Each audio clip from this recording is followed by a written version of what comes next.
Hey everybody, this is the Cornfed Coverage, and I'm Nathan. I'm And Chase. I'm Michael, and today we're gonna just briefly talk about the recent Big Ten tourney, and then we're gonna go right into March Madness. Um, to start it off, Purdue wound up winning the Big Ten. Nebraska lost to them in the semis, so take that with a grain of salt. But it seems like Nebraska put that in their past and rearview mirror and looked on to bigger and better things. Um, to start it all off, I guess, Nebraska played Troy University this past Thursday, 319, and it was a sight to see first. Uh, Nathan, what were your thoughts on that Troy Nebraska game?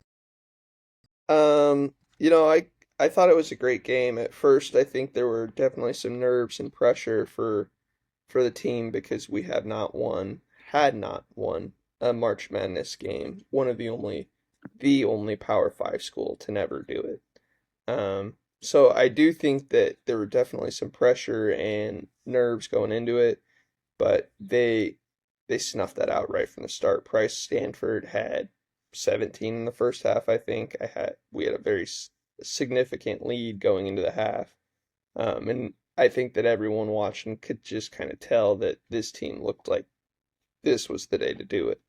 Um, Great all-around efforts from Price Stanford, Braden Frager, Jamarcus Lawrence, whole team. I think it was a very wholesome moment to see Fred and Sam Hoiberg embrace after the game, making history for the school. So, I think that just a year ago from today, we were competing for the college basketball crown. People were not happy with Hoiberg and the way that the season ended. I think that this year just kind of completed a turnaround for him. And I think that now we're showing the national media that this is a place that can win basketball games, that historically has not been. So I think it was a great game. Um, Job, that was their goal for the year is to win an NCAA tournament game, the elusive first one. So, but what We were about the you, only Chase? we were the only Power Five team to not have won a March Madness game. Yep, I think Northwestern got theirs in like 2021, and then we were the last team until now. But um, yeah, we don't have to watch and dream anymore. Historic day for the Huskers. We got our first ever tourney win, and really, I think we started down like 9-6, and then we took the lead and like never really looked back after that. Um, Dominant effort. We forced 17 turnovers, which I think is something that Troy was pretty good at. Was keeping control of the ball, and they were just turning it over all over the place. And yeah, we looked really good. Like Nathan said, Price was going off. I think he started like 0 from 3, but then after that, he was just money the rest of the game. Um, and it was just awesome to watch. I liked seeing the second half when we were just killing them. Um, and all the like, I feel like people were kind of trendy on Troy, like, oh, they're the 13 seed that's going to be able to pull off an upset. I don't think people realized how much Husker fans travel. Like, they kind of know for football that we travel, but we travel for every sport, basketball, volleyball, anything. Um, we're going to travel for it, and especially in a moment like this where we haven't been there before. It was just awesome. I was happy for the boys, Hoiberg, Sam, Price, Mast, all of them. It was awesome, but like Fred said, they're not satisfied now. They got bigger goals in mind. Making it to a Sweet 16 would be just crazy and awesome. I feel like it's something that I never thought Nebraska basketball could do, and we got an opportunity tonight against Vanderbilt because we're filming here Saturday morning of the game. So I'm nervous and excited, but I'm confident too. Yeah, I think a lot of the rest of the Husker Nation shares your feelings this morning. Um, right now, it looks like the Huskers are underdogs by either a point and a half or 2.5 the Yeah. last I checked. But it seems like Vegas thinks this is a pick 'em game. And I am very confident the Huskers are going to be able to pull this off tonight. I like the matchup against Vanderbilt. I think that we size up pretty good to them, Yeah.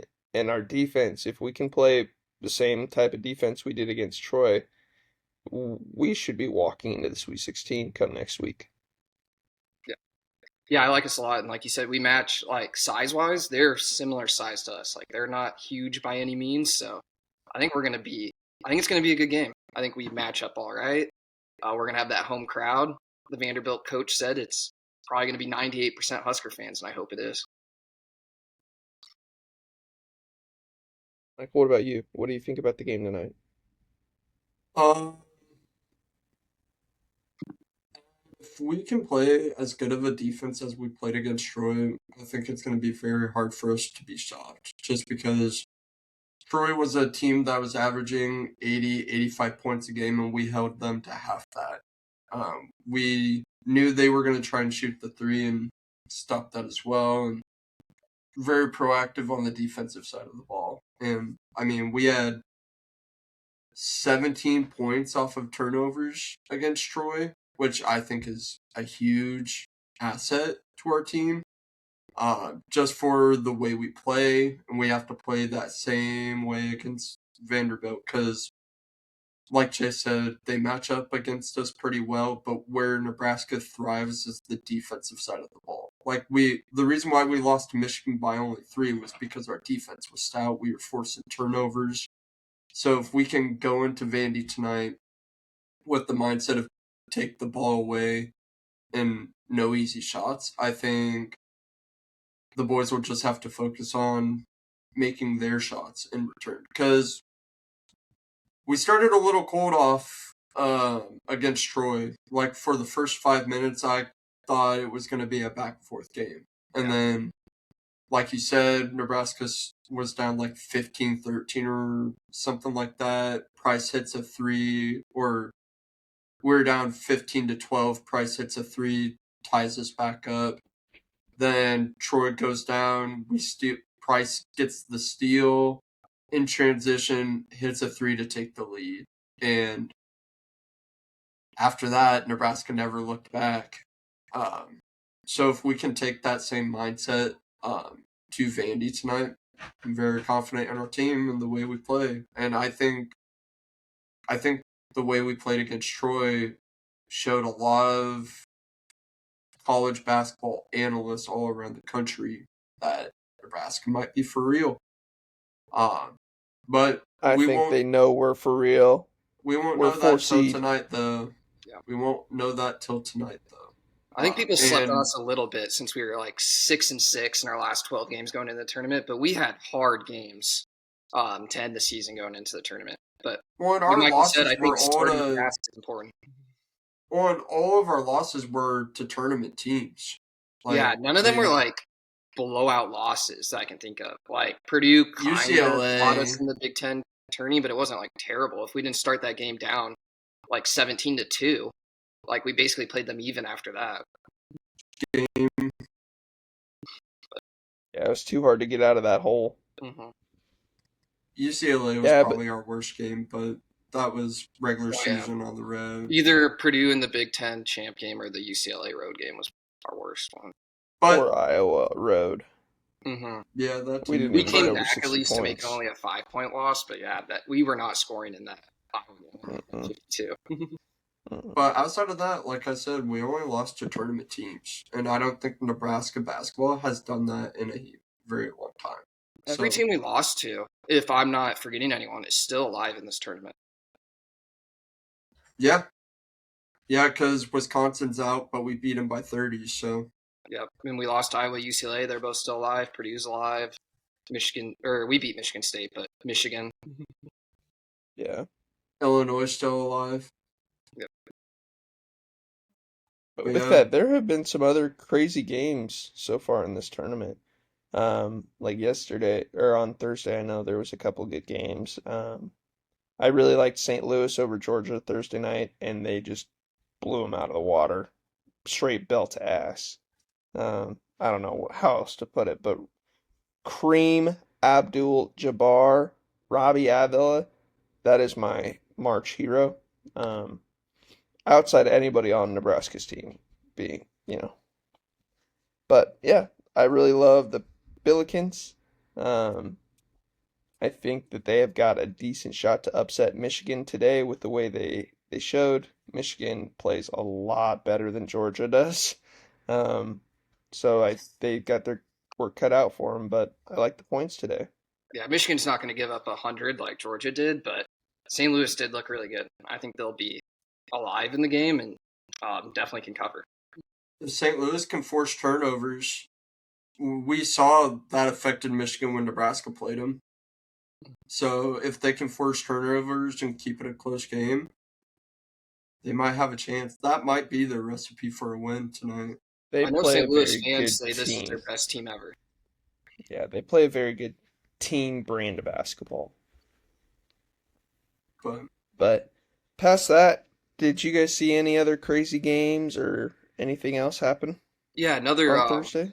crazy game on Thursday was the North Carolina VCU game. North Carolina's up, I think, 19 in the second half.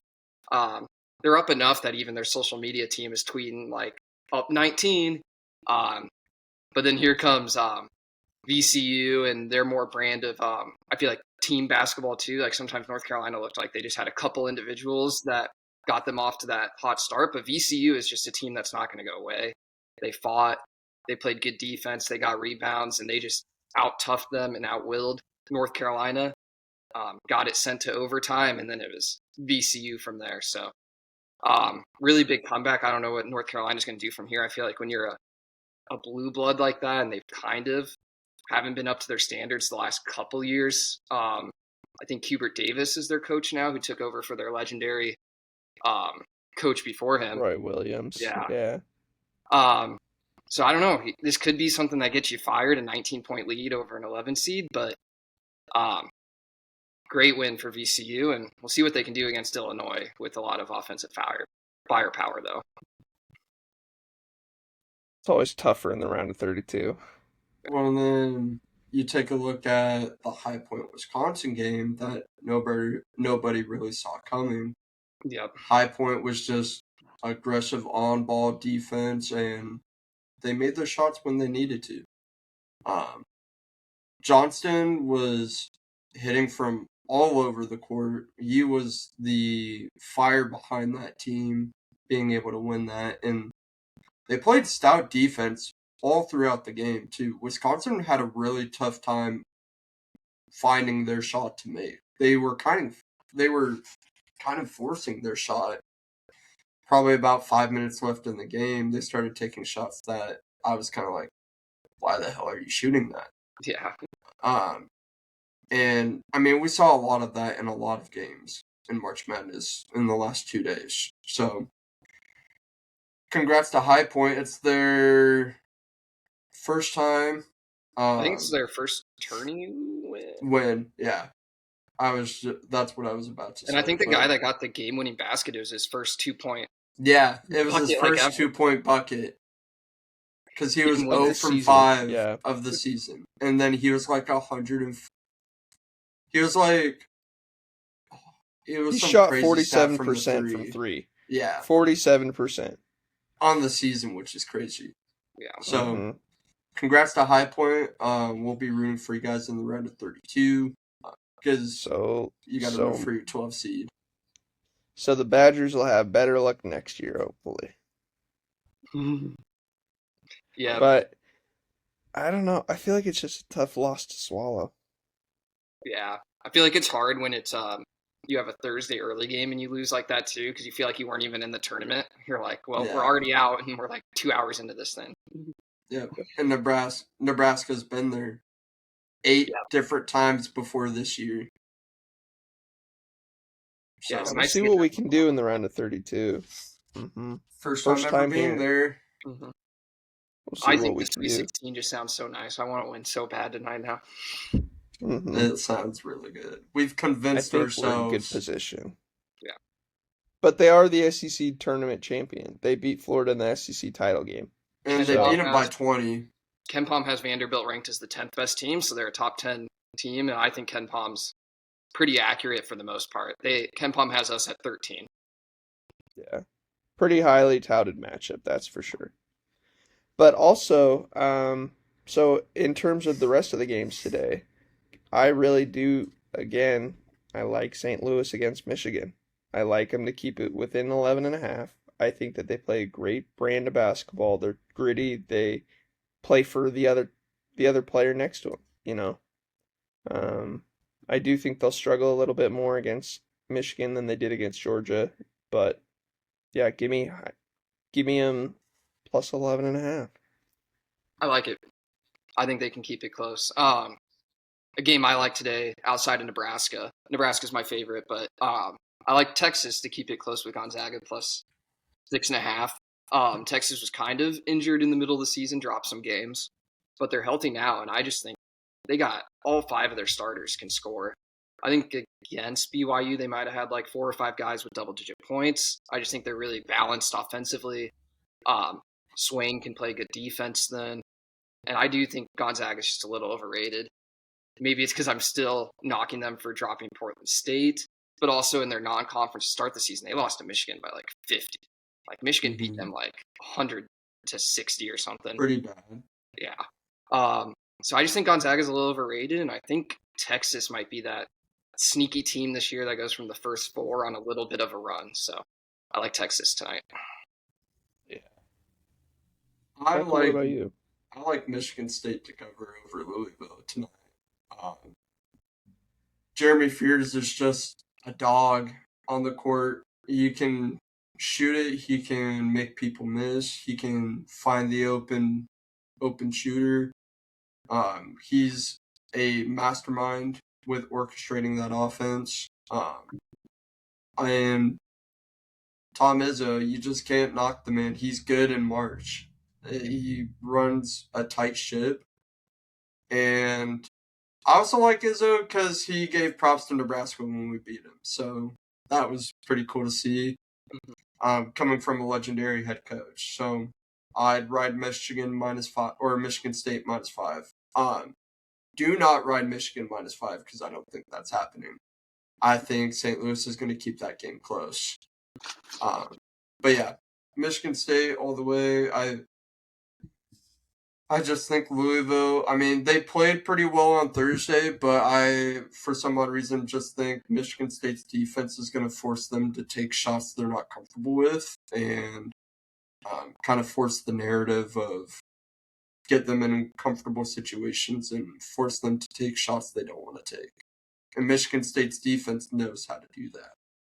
I like They that took too. Nebraska off their game too. So I could just see it happening. I definitely Plus, think I'm also pro Big Ten in March, so I always try and root for the Big Ten teams as much as I can. yeah, we haven't won. Big That's Ten fair. hasn't won a title since 2000 or 2001, whenever Michigan State won last. So it's been a long time. So obviously, I want Nebraska to win, but maybe I'd be cheering for other Big Ten teams after that if we get eliminated. Mm-hmm. Just one game Sunday. I have no idea what the spread is, but I think I'm gonna like it. Which is UCLA over UConn. I think UConn is a little underrated this year, and I do think UCLA is really good. I'll have to look at their injury status. It's One of their +4. best players got called out against UCF like 10 minutes before the game, like he was warming up, and they just decided he couldn't play against UCF. So we'll see if he'll play Sunday, but that could change it. It's But UCLA might be alive to upset UConn on it's Sunday. I like that. it's UConn -4 right now. UConn -4. Oh wow, the spread's not big at all. Mm-mm. Oh well. I like that a lot. I think that Hurley, with their loss in the conference title game to St. John's by, they got blown out. Mm-hmm. I think that kind of hung with them because they let Furman in that game for quite a bit longer than I think they should have. Yeah. I don't know. I feel like a 2-15 seed isn't supposed to be a close matchup, Oh yeah. for most Furman of the was game. in that for a while. Yeah. I So also I agree. I like that a lot. I also like Tech over Bama tomorrow. I don't know why, but the way Bama played Hofstra in the first half just kind of scares me. I think Tech is gonna watch review of that first half from the Hofstra game and see what Hofstra did to slow down Bama's offense. Because obviously in the second half, Bama pulled away and made quick work of them. But if you see a team like Bama struggle in the first half and then make adjustments, you might have a recipe to staying within that game or making it close. And I think Tech is a good team overall. So I do too. you never I know. kind of wrote them off after Toppin got hurt, but I thought they've played well ever since he got hurt too. I'll probably also got Tech. I don't think Bama's second best scorer, who got that federal charge Arrested. earlier this week, I don't think he played against Hofstra, so he probably won't play in this game either. No, yeah. He's I can't saw assume a he's with the team. I saw a report yesterday afternoon that he wasn't going to be playing this tournament. Just because, he's under a federal drug charge and you can't quite have someone with that playing. Circumstances. Yeah. Yeah. You can't, as a coach, you just can't. You can't have that. But yeah, As both a teams university, without you can't have one of their that. best players. Mm-hmm. Yeah. Yeah, I think that we'll see some more good games this afternoon and then again tomorrow. But with that, if any of our viewers have a great mid-major that they want to take tomorrow or today, feel free to throw it in the comments. We really like, for sure. Yeah, we really like it when you guys comment. But also, just kind of feel free to like, share, subscribe if you enjoyed the video. Did you guys have anything else you want to add? Nebraska women played well, won their first 4 matchup, and then lost a close one to Baylor. Good season for the Husker women. Amen. Go Big Red. Yeah, big game tonight, so we'll see if the men can kind of keep the battle going for us. Otherwise, it's on to baseball. Yep. Go Big Red, fellas. Yep. Amen. With that, go Big Red. Thanks for watching. Feel free to like, subscribe, and share the video if you enjoyed. We'll see you again next week. Thanks for watching. GBR. You guys.